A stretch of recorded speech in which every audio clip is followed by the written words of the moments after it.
Hiyo! Welcome to Shrimpy's Paint Booth. On today's episode, we have the potato masher. Oh, no, not that one. You know, the Stielhandgranate 24. This particular model is made by DragonflyFabrication. It is found on Thingeverse. If you're looking to follow along, there will be a link in the description below. Now, as for the print itself, just some general stuff.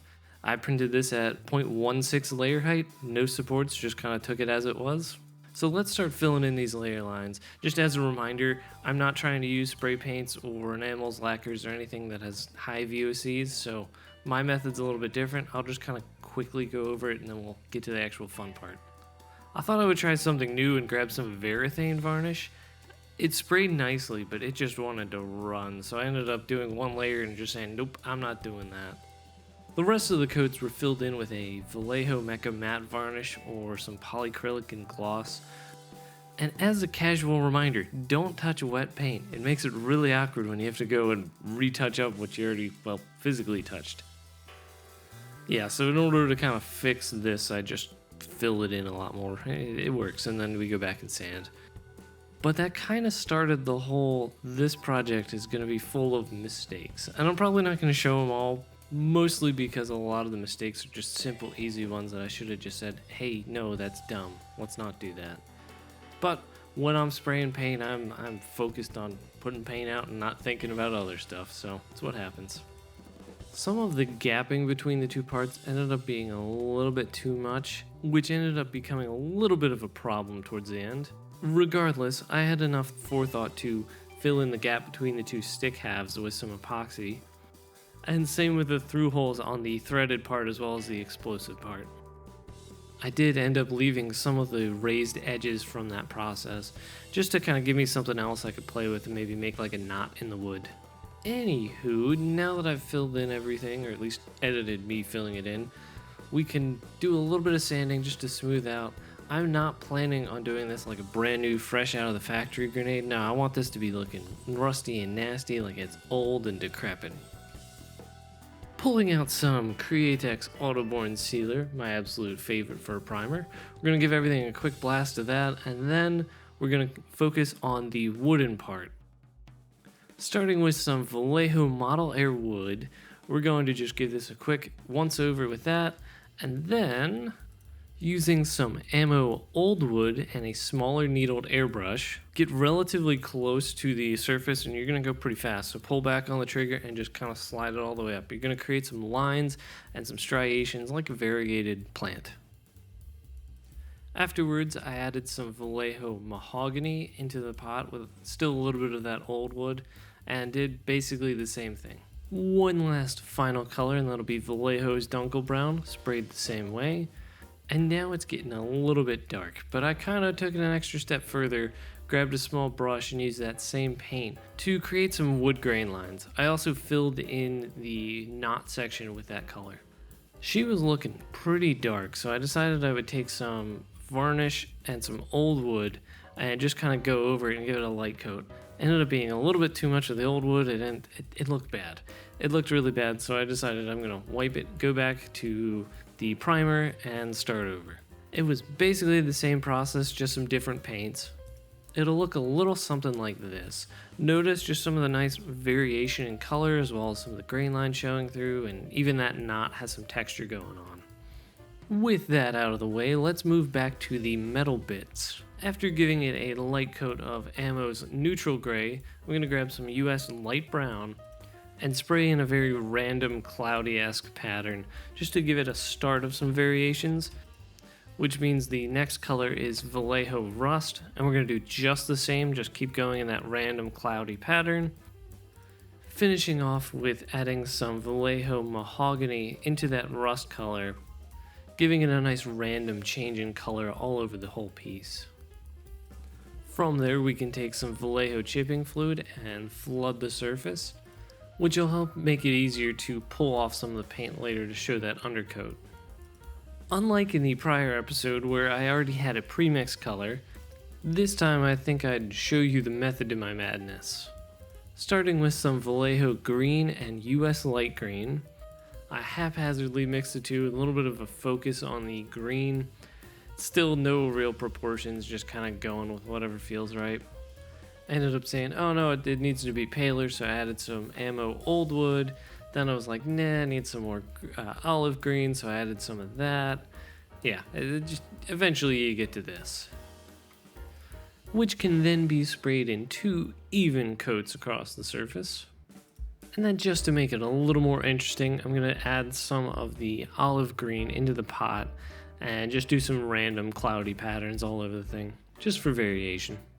And the result will be something like this, which means we can finally get to the really fun part, or at least the childish kind of fun part. So grabbing an old toothbrush, a relatively stiff or just junk paintbrush, and a cup of water, we can get started. The basic process is wet the brush or toothbrush with some water, apply it to the surface that you're trying to take paint off, let the paint reactivate, and then you're actually just going to scrape it off. It should come off in flakes or chunks or chips.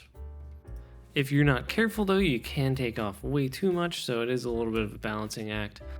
What's really nice about this method is the paint chips leave some raised edges and some texture variations that we're going to definitely use when we go to the next step. Here's a close-up of this. Lights are off because I thought it would do better, but we'll find out. So, if you notice all these small peaks and valleys crackling that comes from this process. Now, as it is currently, the paint is still vulnerable to water, so we want to seal it with some varnish. I'm going to use some Createx satin and give it a quick once-over with that. Afterwards, I wanted to try something, so I grabbed my really small needle airbrush and used some Vallejo rust wash with some gloss varnish and went over some of the chipped areas just to bring out some of the red rust tones from it. And this took many more coats than I thought it should have. Probably should have added some more of that red rust into the mix, but I kind of went with it. It's kind of ironic because it's going to end up getting covered up by the very next step, which is rust washes. These are made by Ammo. This is the light and dark rust wash.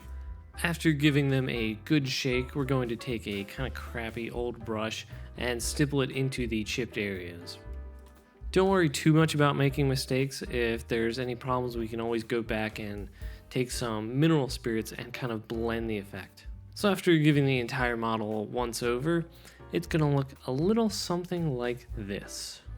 Let's grab some black wash and emphasize some of the little knobs and nubbins and darker areas. And this is about when I confirmed that some of the cracking that's been going on in the lower curled part of the explosive, however you want to call that, it's definitely going to be noticeable. It's definitely going to be there. I'm going to have to hide it in some way, shape, or form. I thought I would try using some dust effects from Ammo. It's a wash, and I just flooded the surface hoping it would disappear. Didn't do as much as I wanted, so I ended up grabbing some light dust effects and seeing if maybe a little bit more of a brown would help cover it up. It kind of did and it didn't. It definitely softened it, but it's not enough to really be like, oh yeah, it's 100% gone. And I don't want to go out and grab some of the mud effects that I have, because then I'm going to have to do the whole thing. Either way, I went with it, which means I can put the whole thing together. Taking some just generic super glue, we're just going to glue the pieces together, press and fit, and oh, there's a big gap. Which is kind of funny, because as I'm editing this, it's not as noticeable as I thought. I mean, it's still there, but it's nowhere near as big as I remember it. Oh well, here goes the really dumb decision. I intended to go back and add a black wash to try and hide some of this gap, but I wanted to fill it in, so I grabbed some Tamiya putty and some black paint and tried to just mix them together, which didn't work, and fill in the gaps. Well, you can kind of see the result. Now, of course, I'd gotten rid of all those custom paint colors that I had, because why would I need them? So I tried to make it work.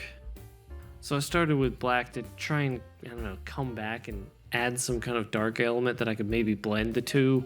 Using some Iraqi sand, I tried to just add the hopefully close enough color to the stick atop. Not really close, but it's fine.